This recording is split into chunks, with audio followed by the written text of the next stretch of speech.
we want to add these two rational expressions. So I'm going to start by factoring the denominators. And this is one of those things that for this is you need to be able to add and subtract fractions, and you need to be able to factor. So I'm going to start by factoring. So in here, AC method, that's a 24. So I'm actually going to, here's what I'm going to do. I'm not even going to start anything yet. I just realized that that's a little bit harder than I thought it was. So let's do this first. So that's a 24. So let's see here. I need the pair that subtracts to 2. So 6 and 4, right? Yep.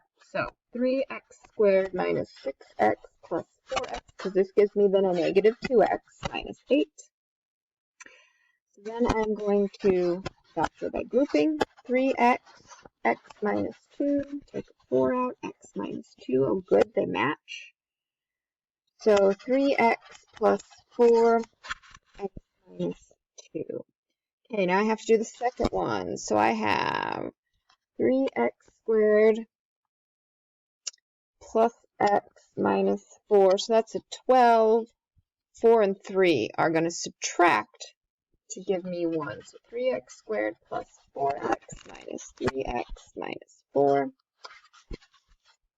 So x, 3x plus 4, take a negative 1 out, 3x plus 4, x minus 1, 3x plus 4. Okay, so that was just all prep work. Now what I'm going to do is I'm going to go back.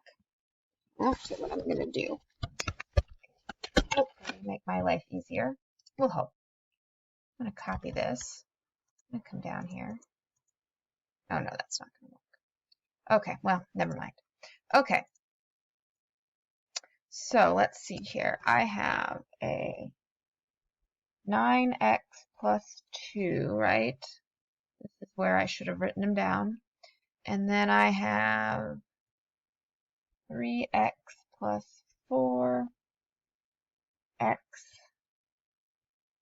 minus 2.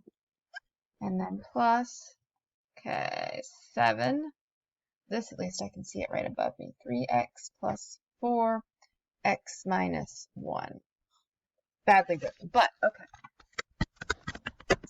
Now, our next step, what are we going to do next? Well, we have to make an LCD, a common denominator. So my LCD, okay, I need all of the first one. Just assume I need it all, because I don't have anything yet, okay? It is a minus 2, right? Man, my handwriting's bad. Okay, and then, okay, here I already have this. I don't need to repeat it, but I do need the x minus 1. So then I come back over here, and I have the 9x plus 2, and then times it by that to get the whole LCD. Plus now over here, I have a 7 times the x minus 2 I was missing all over the same LCD.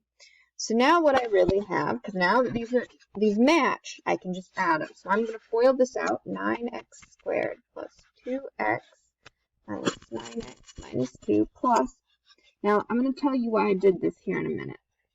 So you'll notice here what I did is I put brackets around this as I distributed, because if this was a negative sign, I would have to distribute it to the whole thing. And so I'm training myself. I don't want to lose the habit of forgetting to distribute it. What I see, the most common mistake I see is if this was a negative, you make that 7x negative, but you don't realize it's going to make that 14 positive.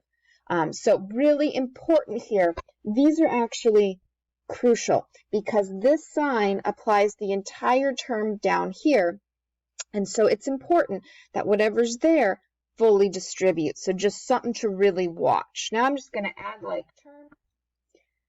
So let's see here. I have a 9x squared. Let's see here. That's negative 7x plus 7x. So those completely cancel by minus 16 all over. And this was 3x plus 4.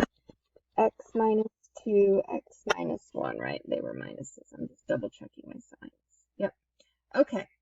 Now at this point, this top is factorable, so I'm going to factor it to see if I can simplify. So this is 3x minus 4, 3x plus 4, right? This perfect square binomial.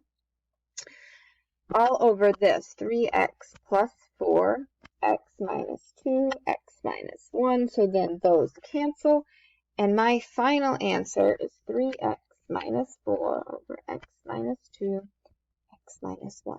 Now, should you FOIL out the bottom? No, no one does it, because usually you're turning around and doing something else with it, and you'd rather have it factored. Unless there's some specific reason to do it, do not refoil the bottom.